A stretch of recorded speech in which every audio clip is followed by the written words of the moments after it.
this is Brigitte for Taste TV, and I'm sitting in between Matt and Adam for Taking Back Sunday. Hi guys, how you doing? Good, great. Thank you for sitting with us, in between us. Well, for me, the same. Thank you for sitting next to me. Oh yeah, hey, it's no problem. And same for you, Matt. My pleasure. Thank you. You're the most polite guys I've ever met. Oh, well, our parents did good. We were raised in the South, and well, Matt wasn't, but yeah, and there were frequent beatings. So we learned well from that.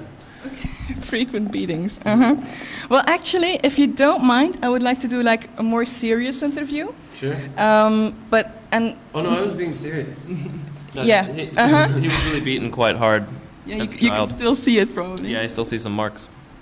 Really, Adam? Where? Yeah, I'd have to take my shirt off. Then that's weird. I don't mind. Yeah. Well. Okay, no, but I was trying to be a little bit serious because, I mean, we get more and more kids on Taste TV who have really severe problems like depression and things like that. And lately, with the recent events of what happened in America, like the shootings and stuff, I really wanted to talk about that because you as a band have such a huge influence on people. And I just stood outside talking to a girl who said, okay, Taking Back Sunday, they just saved my life also. I mean, they look up to you guys. And music plays such an important role. So I wanted to get your personal points of view on what do you think that's going wrong with society that these things can happen? Wow, that's a big question. Well, I think as time goes on and technology and the way people simply live their lives and what they spend their time doing sort of evolves. Different values sort of get placed on different things, whereas it used to be sort of like all the time-saving devices and all the like intense amounts of information that people can get, both with news and entertainment and pretty much anything. You can learn about anything you want by just popping on your computer. That people are like intensely overloaded these days. People's lives are that much more like intense and busy and full and fast. Yeah. And there isn't quite so much. You would think with all those things there would be like quite a lot of individualism and sort of like newer things coming from it, but instead it seems to be like numbing and nullifying people. And then on the other side of it, it's driving other people completely mad. So I think that, something simple as times they are a-changin' kind of really always applies, because when you're looking backwards at what it was like a few years ago, things are always a bit more violent or a bit more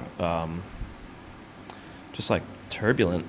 And as far as what causes that, it's everything. I mean, it's impossible to trace it to a cause and say like this is this one thing that's happening. But I think I don't know, like when we encounter people at our shows, and when I think about what I was like when I was going to shows, it's incredibly different. I mean, we didn't have digital cameras. I didn't even have a camera. We didn't have cell phones on us. We didn't have little mini computers and sidekicks. I didn't have my own computer, and we were still like buying CDs and tapes and records, and times are really different now. So the experience of a younger person today is totally different from what we went through. So I think when somebody says that we help them or our music helps them, I think it's a really important thing, and it's something that if that can be part of our contribution to their lives, then that's great for us and for them. Yeah, and well, I understand that you're saying that there's like lots more pressure also on people now because of this new technology, and maybe also more distance between people because of it, even though it's easier to talk to people through the internet. But I think the personal approach, or how do you say that, is a bit lacking.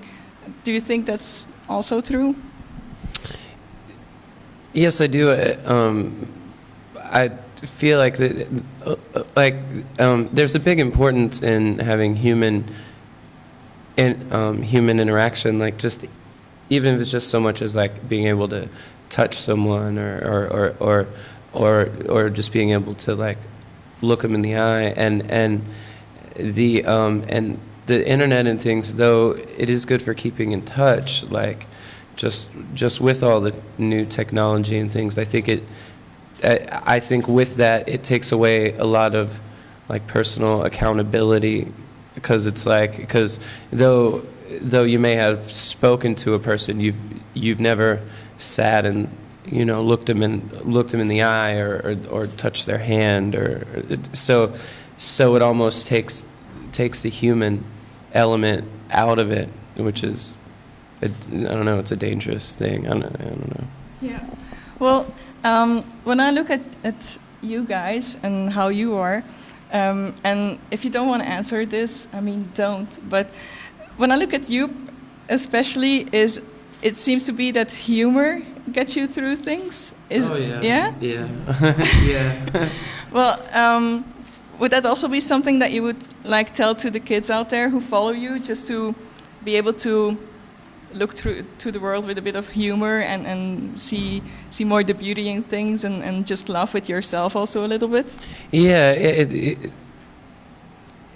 that's definitely something that I would like, that helps me. But and if everybody else could try that, I mean, it might help them too. But that's the thing, like people are all different, and sometimes it's hard to see the lighter side of things, I guess.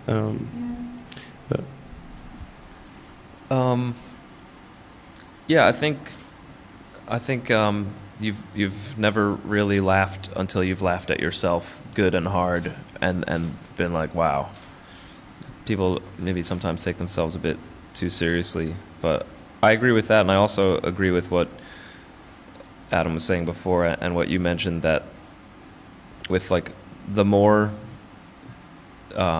ways and means people have to communicate with each other, it seems like the less they're actually connecting with each other. Like communication and friendship and being in touch is almost measured by quantity and not quality these days, where you can, and I'm easily guilty of it myself too, because I'll be, when I'm on tour and keeping in touch with friends at home, I'll be like instant messaging like a half a dozen people at the same time, and I'm really fast, so I can have pretty decent conversations. But even still, there's, like Adam said, there's just no substitute for being face to face with somebody and giving them a hug or shaking their hand, or just like being in a room with someone. And there's so much life through the screen and on the phone these days, that to find like a group of people sitting around having a conversation where no one gets on the phone and no one answers a call or sends an email or is texting someone